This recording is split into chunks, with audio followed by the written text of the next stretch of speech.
Saudari-saudari yang terkasih, selamat bertemu kembali dengan saya, Romo Christophorus Wahyu Triharyadi SCY, dalam seri katekese dari Rumah Dehonian. Topik katekese kita kali ini adalah doa setelah komuni. Katekese ini saya sampaikan karena saya memperhatikan dan beberapa anak juga bertanya kepada saya. Setelah mereka menyambut komuni, mereka duduk, berdoa atau berlutut dalam keheningan, tetapi beberapa waktu kemudian selesai dan mereka mulai menonton saudara-saudara seiman yang berbaris menyambut komuni. Lalu ada yang akhirnya memutuskan setelah berdiam sejenak, ngobrol dengan teman kanan kirinya atau saudara kanan kirinya. Dan juga ada yang mengambil keputusan untuk mengambil gawai dan mulai melihat gawai.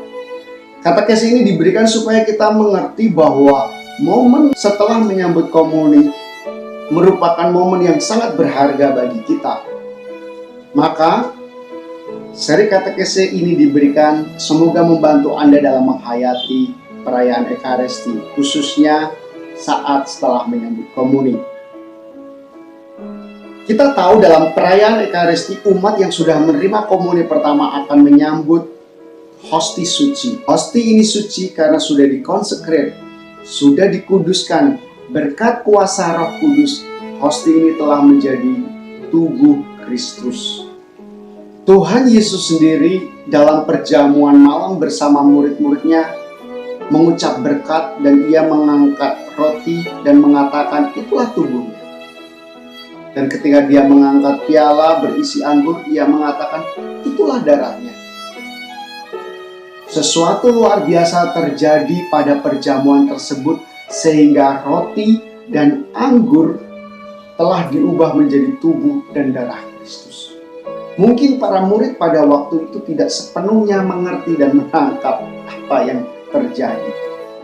Tapi mereka percaya akan sabda Tuhan tersebut.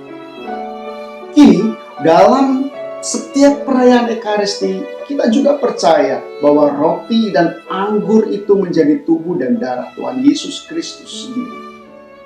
Kita percaya itu adalah Tuhan Yesus. Kita pun seperti para murid, tidak sepenuhnya mengerti misteri ini dengan akal budi kita. Konsili Trente menjelaskan iman kita dengan mengatakan demikian.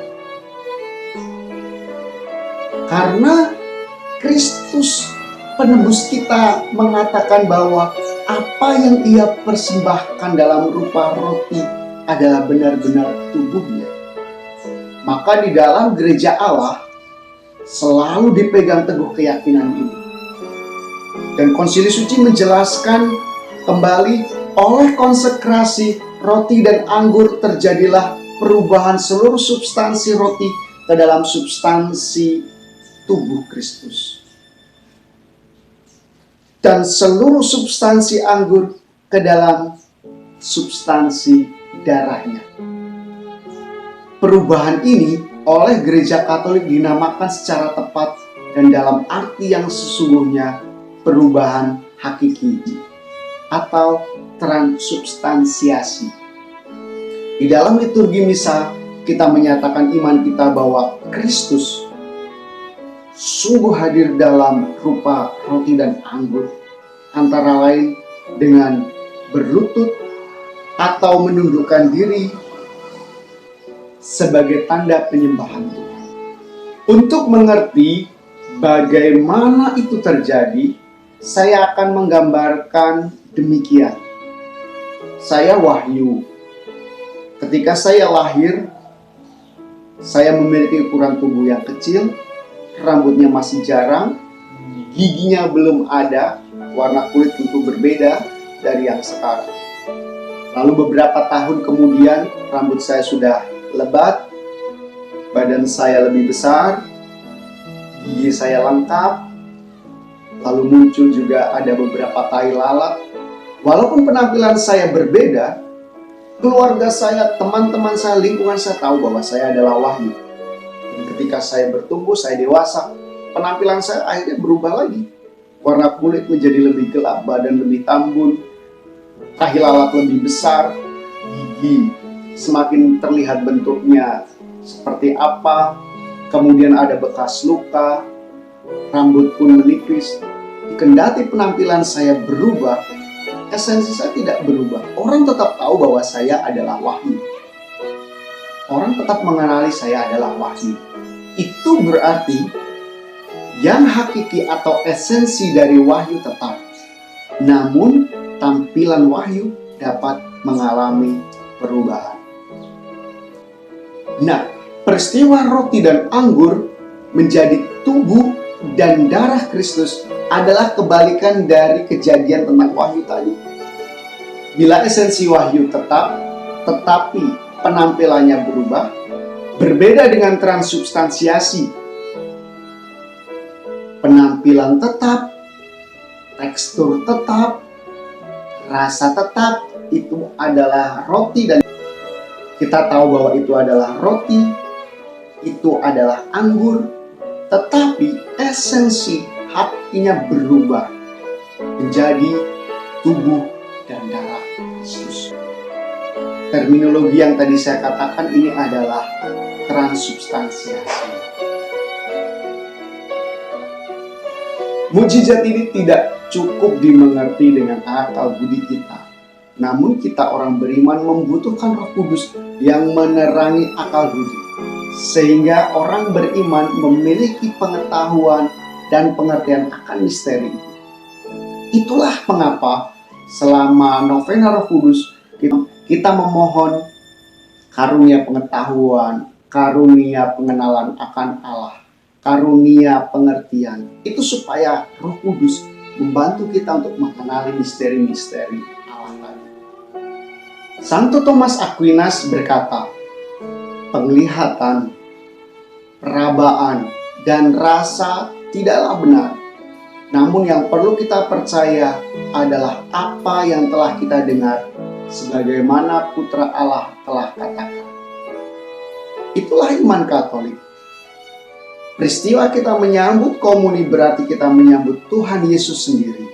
Kita secara fisik dan sakramental menerima Yesus Kristus.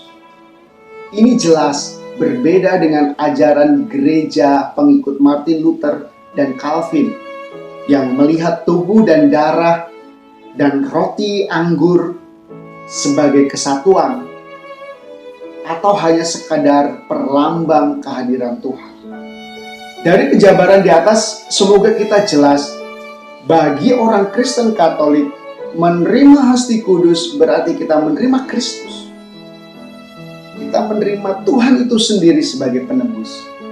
Maka pada saat kita menyebut komuni ini bukan soal sentimental supaya kita merasa ini juga bukan masalah perasaan sehingga kita ingin menangis. Ini juga bukan masalah emosi sehingga seolah-olah kita tersentuh dengan iringan segala macam yang membuat kita seolah-olah ada di tempat yang tinggi. Tetapi menyambut Hasti Kudus adalah peristiwa iman dan kasih. Ucapkanlah kata amin dengan lantang sebagai pengakuan iman. Ketika kita memakannya, kita bersekutu dengan Tuhan Yesus. Dan seluruh kebenarannya kita terima. Betapa mengagumkan bukan bahwa kita diperkenankan menyambut Tuhan yang menebus kita dari dosa-dosa kita, memperbaharui hidup kita. Setelahnya Tuhan Yesus memasuki seluruh tubuh kita, bersatu dengan tubuh kita yang rentan dengan dosa. Ini sungguh luar biasa, sungguh mengagumkan. Dan ini bagi kita orang beriman Katolik merupakan karunia yang amat agung. Tuhan, aku sebenarnya tidak pantas Tuhan datang kepada saya. Aku ini siapa? Tapi Engkau mau datang kepada aku. Maka saya berani mengatakan momen ini adalah momen terdekat antara kita dengan Tuhan Yesus. Tidak ada jarak lagi karena Tuhan Yesus ada di dalam diri kita.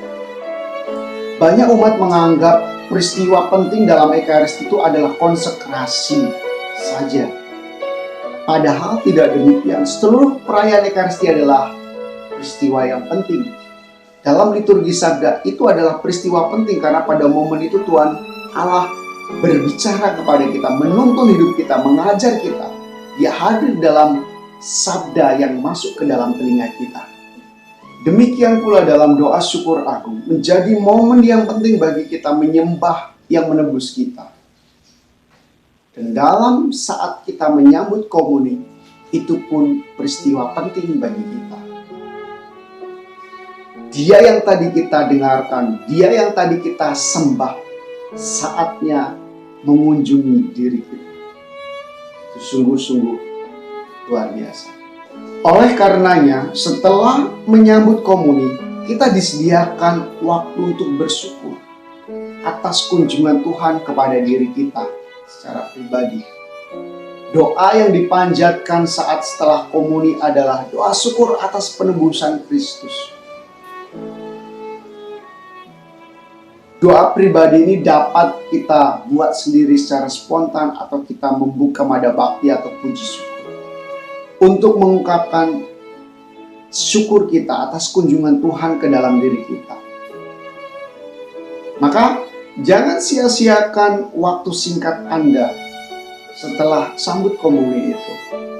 Biasanya beberapa umat menjadikan momen untuk menonton umat lain menyambut komuni atau ngobrol. Bila Anda selama ini berseru-seru kepada Tuhan dan ingin didengarkan doanya, setelah komuni itu adalah momen terbaik untuk mengatakan seruan Anda kepada Tuhan. Karena Tuhan tidak jauh dari Anda, tetapi ada di dalam diri Anda dan siap menjadi bagian hidup Anda. Imam setelah membersihkan piala dan membereskan meja altar akan memanjatkan doa setelah komuni. Dalam doa itu, imam mewakili kita untuk memohon supaya apa yang kita sambut tadi membawa hasil, membawa buah-buah rohani bagi hidup kita dan hidup gereja. Anda sekalian turutlah bersyukur pada saat doa itu dipanjatkan oleh imam.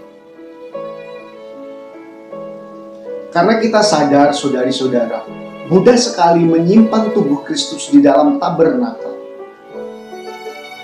Tetapi sulit bagi kita untuk menyimpan Kristus di dalam hidup kita sehari-hari, membiarkan Dia mengubah hati kita. Saudari-saudara sekalian, demikian seri katekese dengan tema doa sesudah komuni. Semoga ini membantu Anda dan Anda tidak usah sungkan-sungkan untuk membagikan video ini bila Anda pandang penting dan berguna kepada umat-umat yang lain. Jangan lupa untuk senantiasa mengunjungi channel Rumah Deonian di YouTube. Tuhan memberkati kita. Semakin kita mengerti, semakin